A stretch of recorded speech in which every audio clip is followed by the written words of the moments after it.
The Wall Street Journal in the US published an article said the new class of millionaire, and they listed off a bunch of companies and how these people rose to success and became millionaires. And the crazy thing, it's a great article, by the way. It's all about air conditioning and plumbing contractors. And you can tell that when the Wall Street Journal gets involved and starts giving us recognition, I realize, wow, we're really doing what I set out to do. Like I never want to be called this grease monkey ever again. I wanted people to realize that the trades are a legitimate way to do business and a legitimate way to make money. Welcome to Transformation Unlocked, the podcast that helps trade business owners go from flat out to fired up, hosted by Adrian Fadini.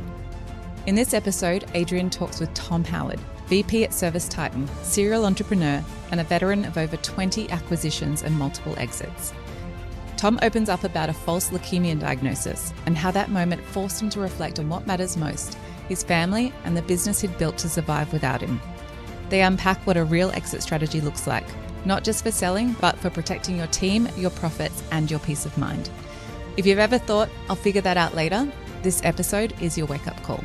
Let's unlock it. Hello, Tom. How are you, sir? Good, Adrian. How's it going? Man, I am fantastic. I was lucky enough to have dinner with your sister last night, actually. Oh, cool. She's down there with you guys. Yeah, She's down in Sydney right now? Correct.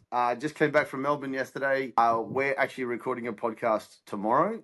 And Scotty and us and a few contractors all went out for dinner last night, which was lovely. So yeah, she may or may not tell me a few stories, which I may or may not bring up today. So no, I'm only teasing. We won't do that to you, mate. So mate, Okay. tell me about your origin story.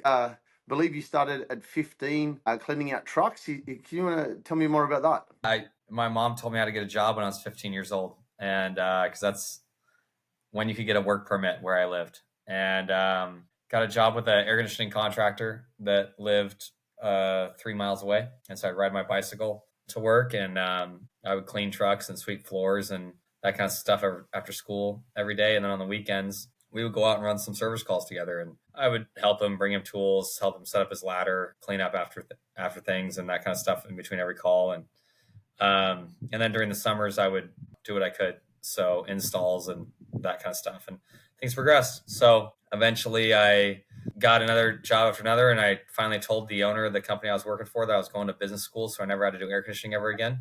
And I did. I went to business school, got into finance and hated it. And then I tried law and hated that even worse. Yeah. And ended up back, and I was able to buy an air conditioning company in California and just went from there. And now it's grown from there. So tell me, first of all, this was the 90s, is that correct? Yeah, so let me think. I probably got my job in about 1999, 2000.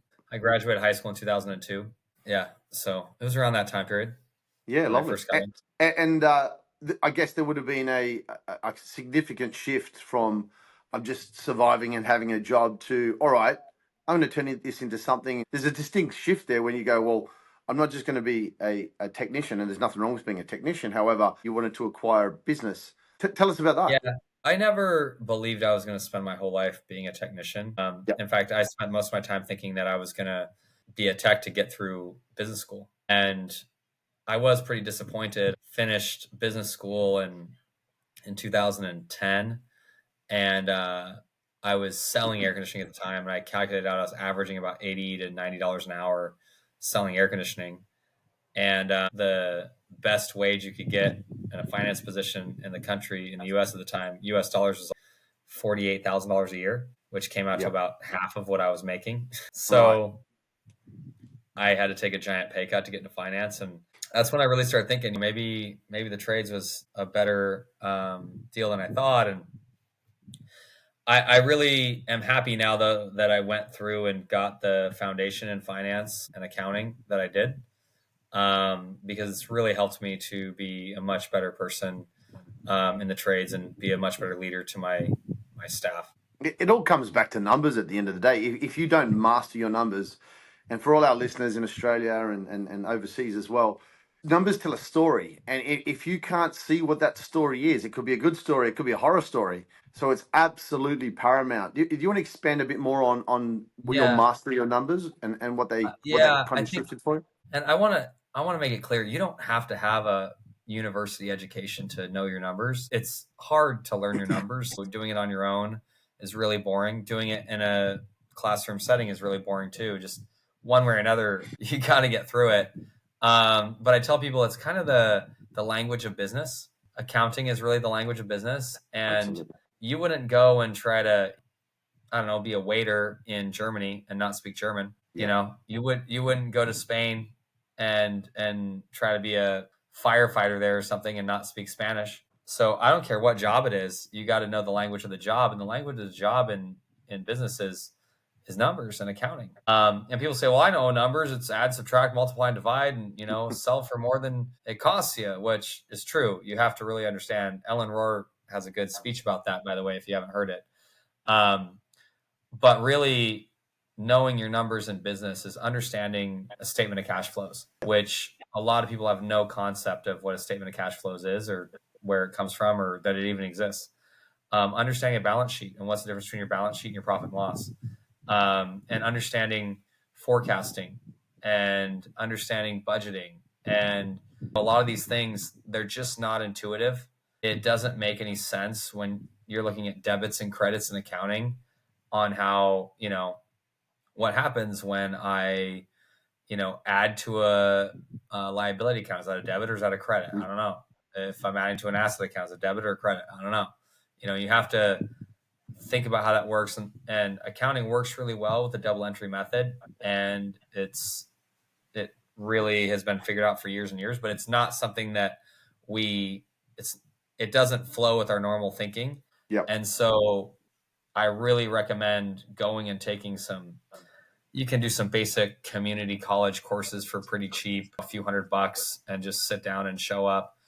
In Australia, you guys have college that's paid for, or whatever. You know, there's a lot of ways to do it. You can do online classes, you can read books, whatever it takes, but just get to the bottom of your numbers. Absolutely. And understand it. If you don't, by the way, you are screwing your entire staff, because Absolutely. you're expecting them to run service calls. They're expecting you to know your numbers. Yeah. It's interesting. When I first started my career in the trades and in business, I didn't know my numbers at all. And now I sit in meetings with accountants that I've got no degree whatsoever. Someone actually said to me, "Oh, you're a consultant and you don't have a degree?" Okay, no, all my staff do. It's okay, relax. It's quite funny how people put so much weight on that, but life experience and learning it, and also too, unfortunately, sometimes you have to learn through pain. So when it really hurts, gee, I want to know my numbers, and I never want to get back to that place of where it hurt. But now I love them. It just becomes second nature. It becomes easy. So for all the listeners out there, if you're not loving them now, trust me, when you realize that if the numbers make sense, you got more money in the bank, more money in your pocket, that is an amazing motivator to really master your numbers. People, they tell me, say, man, it just costs too much money and too much time to go take those classes and stuff. And I kind of laugh. I said, well, watch how much money you lose not knowing your numbers, and watch how much time it takes to get to where you want to go. You'll probably never even get there, honestly. Yeah. You won't. I never thought I could be where I'm at today. Yeah. So very cool. Very cool. So I've got a question here. People who excel excuses really excel at anything else. What would you say is the top excuse that tradies need to kill off today? Oh my gosh. I'll hear tradies say that won't work in my market. I can't tell you how many times I've heard that. The best one, I bought a company in Beverly Hills, and Beverly Hills in the United States is one of the most expensive areas. And some of you may have seen the TV show Beverly Hills 90210. Absolutely. And it's a real zip code in Beverly Hills. And I went down and we bought this company, and I took my price book down and showed them what we were selling things for in Fresno, California. Now, Fresno, California is a farming community. Yep. And it's really not very affluent at all, and mostly farmers and that kind of thing. And I went down to Beverly Hills and I presented our pricing, and they said, oh my gosh, you can't do that here. Not in this market. You know, you might be able to get away with that in Fresno, but you can't do that here and charge that much. And I literally started laughing. I said, your zip code is literally 90210. You know, they made TV shows about you guys and how affluent your customers are. I don't want to hear it. Literally, it's pretty fascinating, but at the end of the day, in every market, you should be able to charge what you need to charge in order to make, 20% profit at the end of the day, to the bottom line. Yep, absolutely. And if you can't, then it's your fault. Now, if you're a larger 100%. Company, it might be 15 to 18%, but you should be able to swing it. So Yeah, we actually coach our clients to aim for 30. So even if you fall short, you're mid-20s, which is remarkable. But it comes back to a belief. It comes back to is it or is it not possible? Is not in reality. It's between our two ears. It's our mindset and our attitude. And I agree with you. I can't remember how many times I probably hear it twice a week. Oh, that won't work in regional Australia. Oh, that won't work up in Queensland. Oh, that won't work down in Victoria.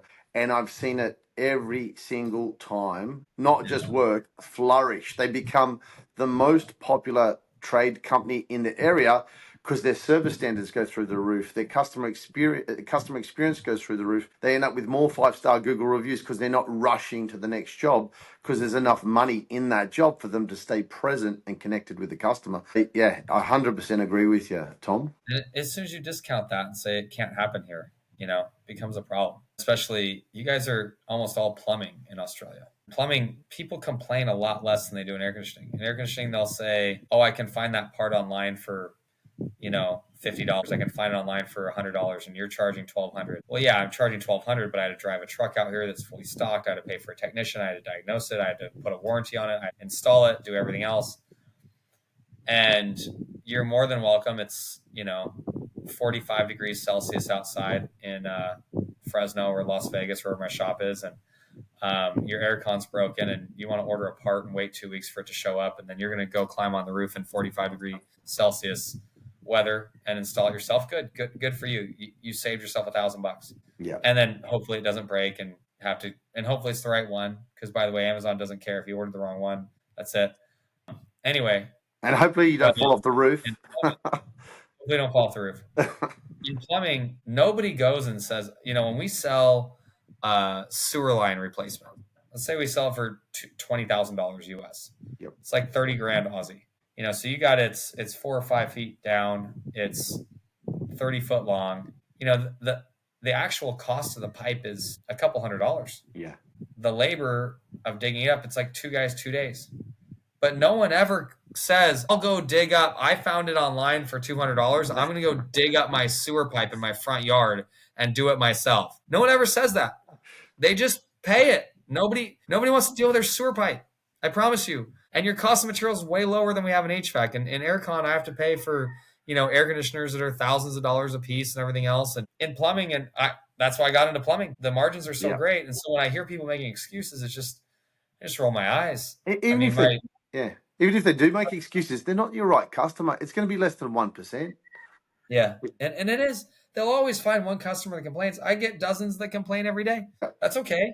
That's fine. Like there's some customers that want to go to Macca's for lunch, and there's some customers that want to go to a steakhouse. I'm looking for the ones that want to go to a steakhouse. Yep. I've got to provide the level of service requisite with what they expect. But if you're the kind of person that wants to eat at Macca's every day, and you consider that if you take someone on a date to Macca's, you're not my customer. Okay, but they're out there, and I'm not going to use them as the example for all my other customers.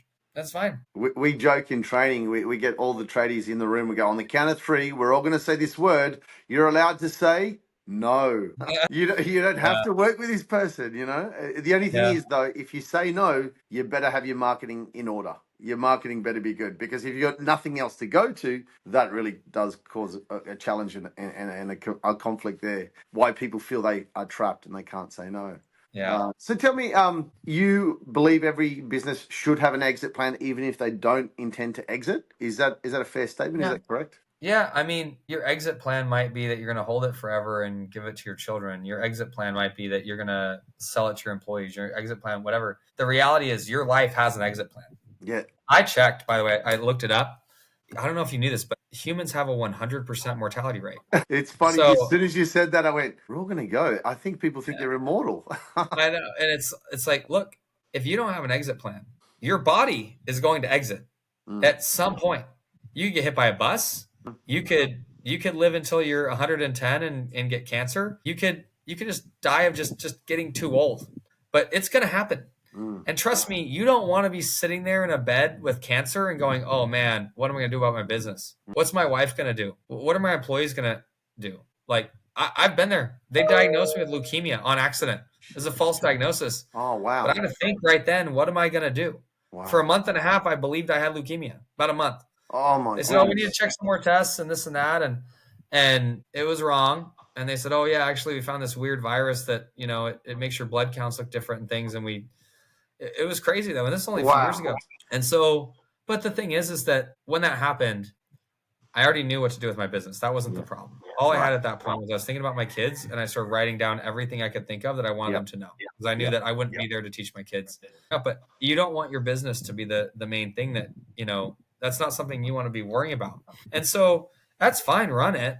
Hopefully you don't get cancer. Hopefully you don't get hit by a bus. Hopefully none of those bad things happen. But it's a lot less stressful if you do, if that's going on. Additionally, you will get old, and it's a lot harder to handle and make decisions and move if you're 80 years old and, you know, can't come to the office every day and you don't know what's going on. Now your business is falling apart. And now it doesn't do a service to your legacy. It doesn't do a service to your employees or anything else when you don't have that exit plan. Yeah, 100%. And it's leaving so much money on the table. Like I was with, I'll speak in broad terms. I was with a client the other day, and we were in a Uber or driving somewhere, and we found out a business in their local area was getting shut down, and they've just shut it down. Like, and there was, at bare minimum, the phone number would be worth something, right? But it was too late at that point because the conversations would have been had. The people would have started looking for other alternatives. But it just doesn't need to be that way. I mean, even if they only got a few $1,000s for like 10,000, 50,000, whatever the number was,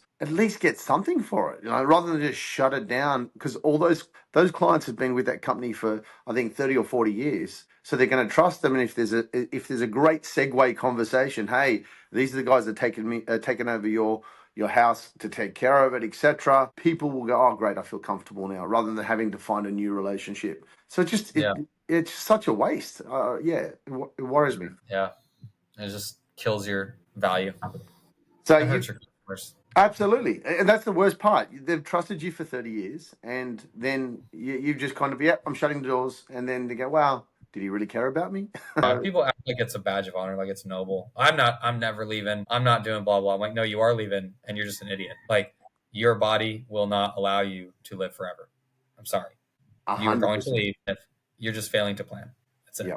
I got a question for you here. So you promised your sales team, right? Why is transparency around exit a non-negotiable for you? We haven't really talked about it. First, before I ask that one, how many acquisitions and how many exits have you done now in your career? I've probably done 20, 25 acquisitions. Wow. I was trying to put it all together a couple weeks ago and just guess at about where I'm at. Yeah. I've got to write more of them and put them on howarddeals.com. Yep. Just so they can they've only got a few of them up there right now, just stories of how I did them and what I did. I started following you after last week. I love your website, by the way. Do you want to just give it a quick plug for everyone listening as well? It's Howard, HOWARD, DEALS, deals, howarddeals.com, HOWARDDEALS.com. And I just put stuff up there. And we have an acquisition guide talking about like things I do when we're doing acquisitions, and record a lot of videos of myself and Ken Goodrich on there talking about, you know, how we put these deals together and that kind of stuff. Ken's done a lot more deals than I have, and bigger ones. I've had a few exits. One of the best ones that I had was we had a company in Vegas, and we bought 3 companies we took it. It was negative $1 million in profit with 11 million of revenue, and we took that 11 million revenue and turned it into 25 million in 1 year. Wow! And then we went from negative 1 million in profit to 6 million in profit. Yep. In 1 year. So is that Fetch a Tech? Fetch a Tech. Yeah. Yeah. Sorry, with the Australian accent. That's what I said, but I said it too quickly. Yeah. I just said it slowly so that they could hear it. Fetch a Tech. Yeah. And if you look it up, Fetch a Tech in Las Vegas, it'll come up on Google, and you can see the branding. The branding was done by Dan Antonelli. Yeah. We sold it in 16 months, and it was $6 million in profit. I'm not allowed to say what the sale price was because there's a non-disclosure agreement, but you can imagine roughly what the price was, and with that kind of profit in the US, it's going to be substantial. And I didn't own 100% of that. I owned 26.6% in the end, but we had a pretty good payout. Yeah, lovely. And we're going to have a bigger deal here. I'm selling Lee's, my largest company, at the end of this year.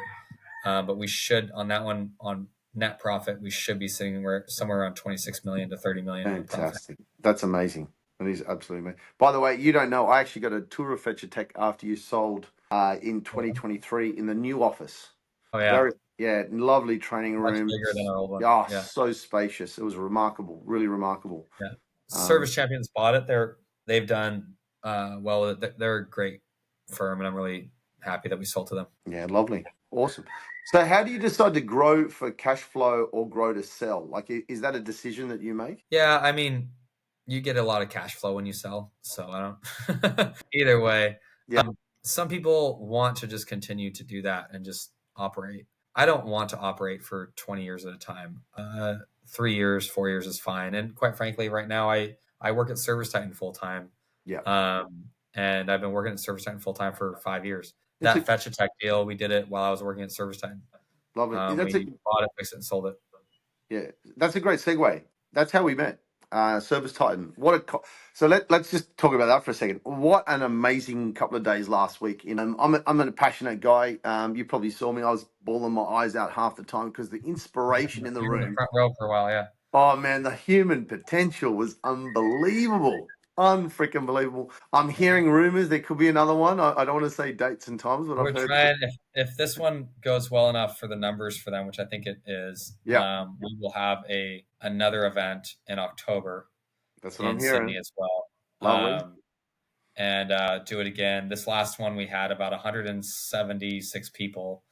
And we had to cap it out because we couldn't fit anymore. Literally every chair was taken. We had people standing on the back wall and sitting against the wall and things like that to fit it all in.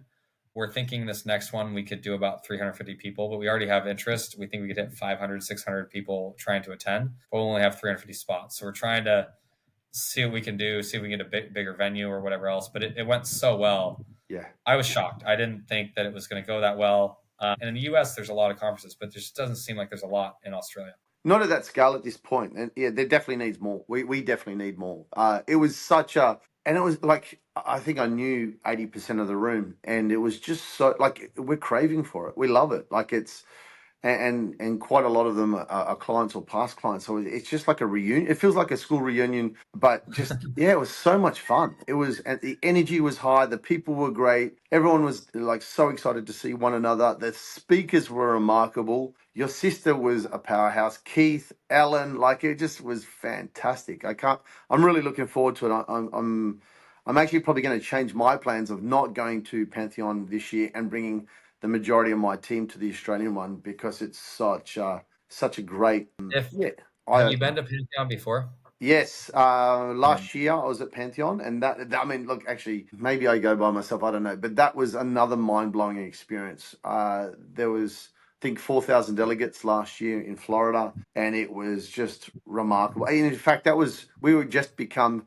the first Australian ServiceTitan partner when we arrived at Pantheon. So we were. Oh, wow.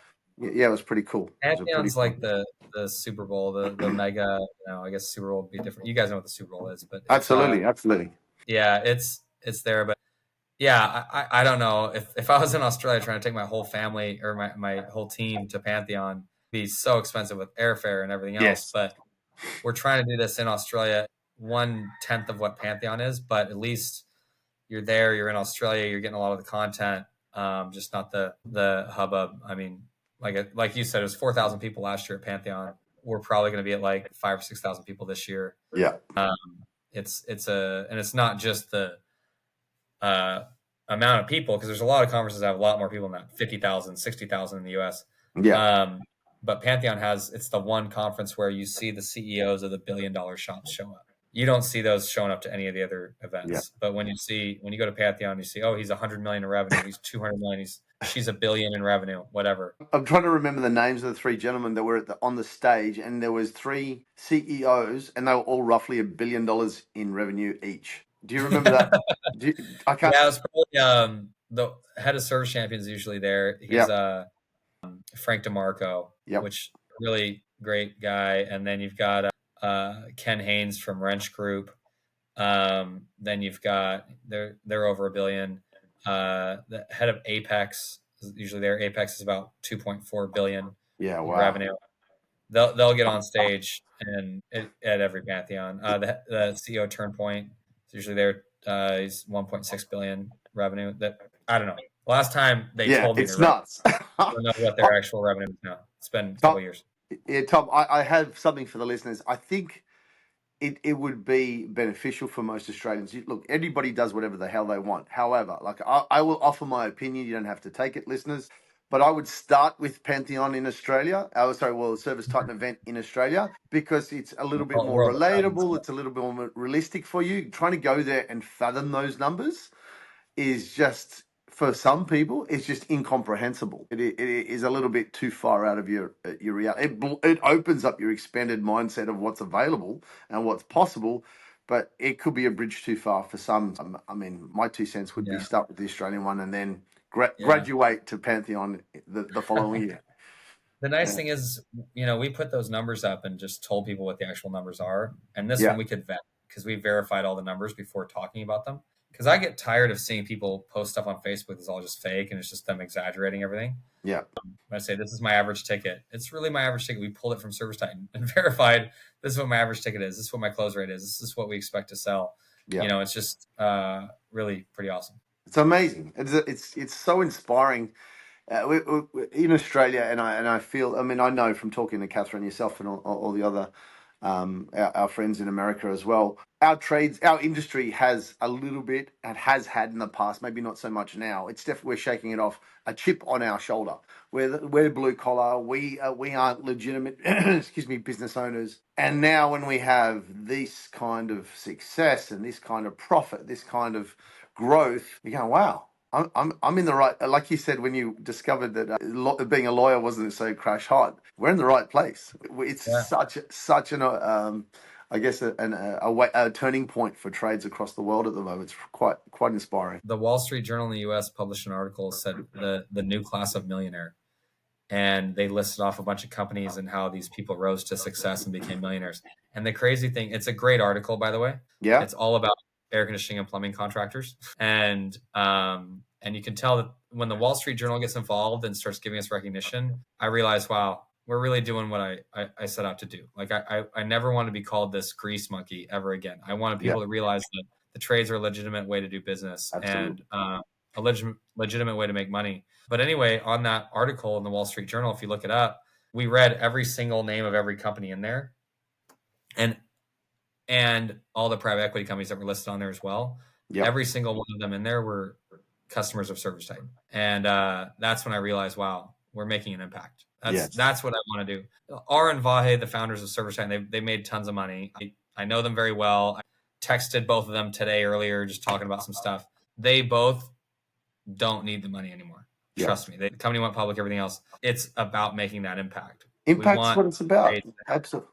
Yeah. Sorry, we want people to wake up in the morning and just say, "Hey, yeah, I want to be an air conditioning tradie. I want to be a plumbing tradie." Like, and make it something that's admirable. Tom, I'd love to share my vision. I have I have a vision of a young boy, a young girl coming home from school, and instead of going to college to get into law or medicine, they go, Mom, Dad, I got an apprenticeship, and the family are just as excited. Well, I get all teary-eyed, passionate, are just as excited about their opportunity and their future as if they got into medicine or they got into law. So I'm 100% with you, brother. That is what it's about. Yeah, I can't wait. My oldest son is 14. I only have sons. I have 4 sons, and he's 14, and he's getting close to where, we were talking about the other night, like how he's going to make money. He started out when I was a kid, scrapping out our air conditioners that we had at the shop, and we'd take the copper and aluminum in and trade it in for cash. Yeah. And that's how he got, exposed to tools and that kind of stuff. And we started that when he was 10, and I can't wait till he can crawl in an attic, have to install an air conditioner, and, learn how to get hot and sweaty, and then, get better at it, and hopefully work his way up in the position and make money and pay for his education and pay for whatever he wants, and, pay for his family. And hopefully he wants to own a business one day. And if he doesn't, great. He can make hundreds of thousands of dollars a year at a good company in the US. Absolutely. That's fine.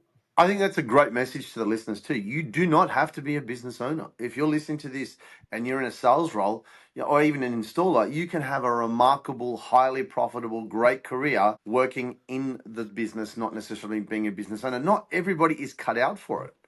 In actual fact, do you want to talk to that point, please? Yeah. We ran the numbers. We pulled all the numbers from our helpers.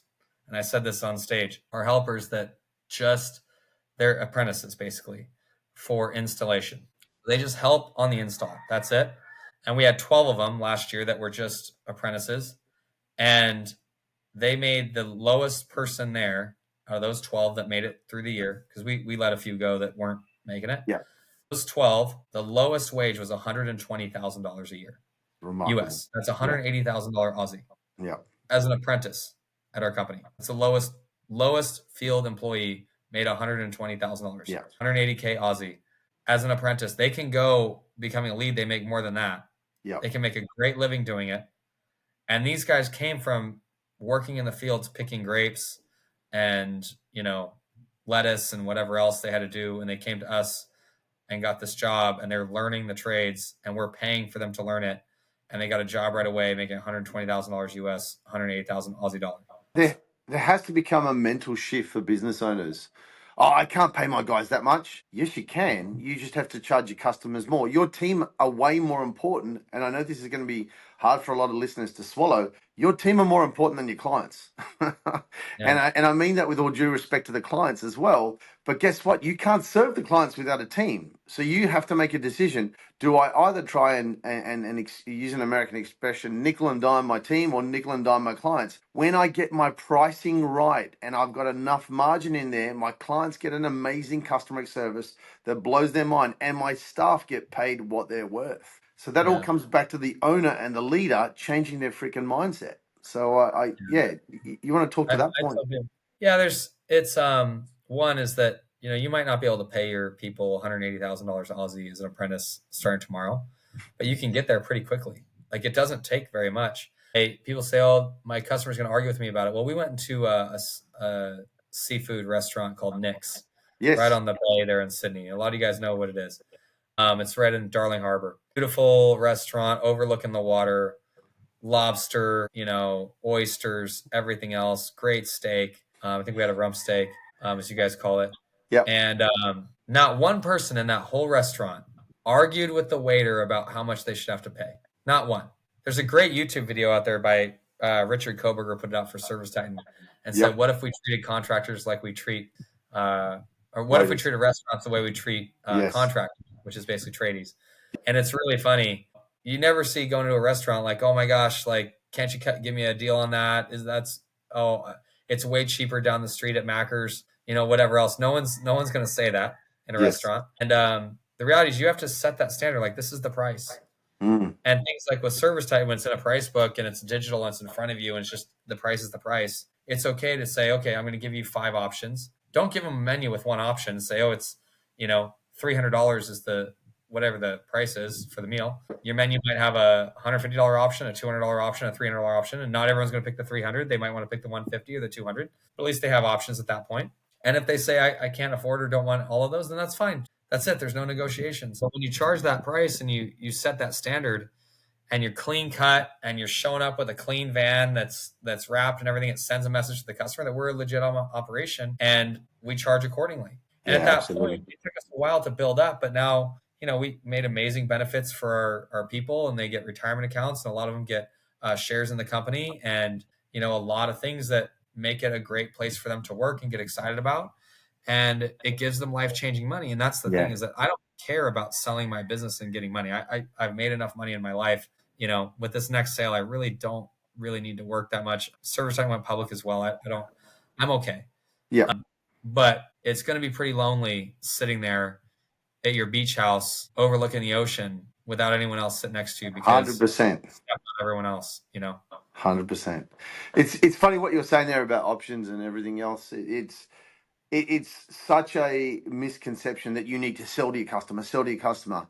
We say this often, is stop selling to your customer and start creating the conditions where they want to buy from you. And not only do they want to buy from you, they want to buy everything you offer because the customer experience has been so fantastic. Yeah. So it's another a mindset. Yeah. Yeah. And I think that's the other piece, is like, just raising your prices doesn't solve anything. Yes. Raising your prices helps a little bit, but you have to raise your level of service. Absolutely. Prerequisite with that. And I mean, there's no, in the United States, we have Walmart. It's the discount store that is prolific across the US. There's nothing wrong with Walmart. They have a good business model. They make a lot of money. They're the largest corporation in the world. I forget how many hundreds of thousands of employees, but it's a lot. Yeah. I just don't want to be the Walmart. Absolutely. I don't want to be the low price leader. I don't care. There's other stores that are much better in the US, like Macy's, and you can choose to be that, or you can choose to be, Walmart, so to speak. And Adrian, just a heads up, we lost your video.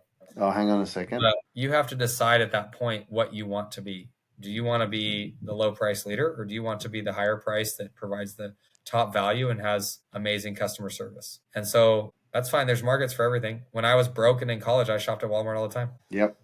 It's horses for courses. I don't know if you got that expression in America, but it's horses. We're not everyone's trade company. Like you got to find your target market your living daylights out to them, and make sure that that they know that that you're top of mind when they're looking for HVAC servicing or plumbing or electrical, whatever it may be. I'm back, by the way, Tom. Can you see me again? Yeah, no problem. Yeah, lovely. Gotcha. Awesome. Tell me, you're now leading a $100 million revenue company. What habits keep you leading, not firefighting? Yeah, I mean, I think building the right team, building the right infrastructure, and then giving your team members autonomy to make decisions is critical. And then there's a few things you got to do. And I've written about this in my acquisition guide on howarddeals.com. It's first of all, you got to build the structure. So each location, that particular company, because I have a few companies, that $100 million company, it should be 130 to 140 million this year. Yep. We have a 30 to 40% average growth rate per year. Wow. It has a CEO, and then below that has GMs. At other companies where I just own one location or something, I'll just have a GM that reports up to me. Yep. And in those cases, like with the CEO, he has a budget to hit and a target. And so he knows what he needs to do for the year. And then I let him do what he's going to do. I don't step on his toes. I don't show up and start making changes and that kind of stuff. So, hey, as long as you're hitting your numbers, I don't care. Now, within that, he knows he can't, put anyone's safety in danger. He can't do things that would get us sued and that kind of stuff, and do things that are illegal. But outside of that, you got to let them run and just do what they need to do. The next thing you got to do is you got to give them the right incentive. Yeah. Because if he knows what the goal is, but he doesn't have a reason to go to the goal, then what's the point? Yep. He's not going to be very happy. He or she is not going to be very happy, not excited. And so if they have an incentive to get there, now they've got the target that you give them, the bonus, or the goal. Yep. They've got the parameters, which says stay within this. Don't break anyone's arm. Don't do things illegal. And then also the reason to do it, which is the incentive. And so, and we talked a lot about incentives during the event in Australia, but bottom line is there's a whole psychology around that. Don't give incentives that you only pay out at the end of the year, because then you have to work really hard all year and hope that it comes at the end. 100%. And I tell people, look, if I say I'll give you $100 right now, if you do 50 push-ups, a lot of people will do it. Yeah, absolutely. It's almost an instant gratification, but on a more holistic point of view. Like if it's delayed and delayed and delayed, well, motivation drops to zero. Yeah, if I say do 50 push-ups right now and I'll pay you $100 next year, a lot of people think, yeah, right, I might not get paid, whatever. And that's what happens in your employees' heads. The farther you separate the incentive from the actual action, the less effective your incentive actually is. Yes. And so we try to give incentives for every department. Your service manager gets paid on the gross margin of your service department. That's another rule we have about incentives, is try to make it something they can actually control. So I don't give an incentive to the service manager based on the net profit of the company, because he can't control that. Yeah, absolutely. He can't control the rent or the cost of marketing or anything else. The general manager can. So maybe I'll give an incentive to the general manager based on that. Yep. But service manager, the HVAC department, gets paid an incentive based on the gross profit of the HVAC department. Yep. And that's what he knows. He knows how to control the labor, and he knows how to control the parts costs, and he just focuses on it. So then once you get everybody with an incentive, they all start rowing in the same direction. Absolutely. And then you don't have to be there all the time. And they like it. Their jobs are more fun that way. They don't have someone breathing down their necks all the time, yelling and screaming at them. You don't employ good people and then tell them exactly what to do every single step of the way. You give them the guidelines, the process, the target, the goal, and then you go, all right, go do it. Mate, I want to thank you. So this is awesome. We're going to bring it into a final couple reflection questions. What would the 15-year-old Tom say to himself right now? Make bigger goals. I set my lifetime goal at $3 million in revenue. I bought a company at $1.6 million in revenue. Lifetime goal is $3 million. It took me like 4 or 5 years to get to $3 million. That's from 1.6. Now this year, I'm going to add 30 million in revenue just in one company, just adding. And I just wish that I had set my goal higher, because I would have hit that too. but I didn't realize how big my goals should be. And I didn't believe in myself. Yeah. Beautiful. This is, and obviously we never wish this upon anyone. If something was to happen and you lost it all tomorrow, what would be the 3 things that you would do to get back on top? Well, I pretty much lost almost everything in a divorce about a year ago. Right. And now, my company got valued at $3.5 million. At the end of this year, we'll be valued at $450 million. Wow. And so it's only been 2 years from divorce. It'll be that. Yeah. And so I know what I had to do. I got so excited. Real entrepreneurs don't care that much about the money. The money's just a scoreboard telling you how you're doing. Yeah. So if you start back over at 0 because you start a new game, you don't care. You love the game's the game. And so, yeah, I just get in, roll up my sleeves, and do what I always do. Yeah. You know, in this case, I had to hire some people, had to fire some people. I had to make some changes as quick as I could. I, just focus on the fundamentals, set proper incentive plans, hire good people, set performance reviews in place, and make sure that they know where they're going. I mean, just all the stuff, just focus on the fundamentals and keep going. Lovely, man. And last question I have for you. You've said you owe it all to your team. What does that responsibility mean to you? I've got to make sure that I make the best possible place for them to work. I have to make sure that I have the best possible. Steve Miles, he owned a company out of St. Louis, Missouri, and he said, if you can't pay the highest wages to your team in the area, then it's not their fault, it's yours. Yeah. You didn't build a company that allows that to happen. You didn't do what you have to do to put them in a spot where they can do that. So that responsibility is on me to make sure that we can build a place where I can pay them the highest amount that anyone in the area would pay. And when I do that, by the way, they're lined up out the door. I don't have a labor shortage. People talk about labor shortage in our industry and how we're going to get the people. The reality is when you pay enough, they come, and then it puts you in the driver's seat and you can lay off the people that you don't, that aren't good. And so I'm sitting there thinking, I have 350 employees at Lee's, my largest company. And I realized that making good decisions and focusing on growth and working hard is an absolute moral imperative. Yes. And I have 350 families that are relying on me to do that. Yeah, absolutely. That's beautiful, man. Absolutely beautiful. Tom, this has been amazing, man. I can't thank you enough. Very inspiring. Well, God bless. Thank you so much for taking out your time. We understand how important time is for someone like yourself when you've got so many things vying for your attention. For all the listeners, if you're interested in ServiceTitan, reach out to us at Tradesformation. We will connect you. We are the first Australian ServiceTitan partner. We love the program. It's phenomenal. And the platform, I should say. Tom, any final words before we part ways today? Thank you so much for being there, and we look forward to seeing you guys in October. Awesome, man. Thank you so much, Tom. God bless.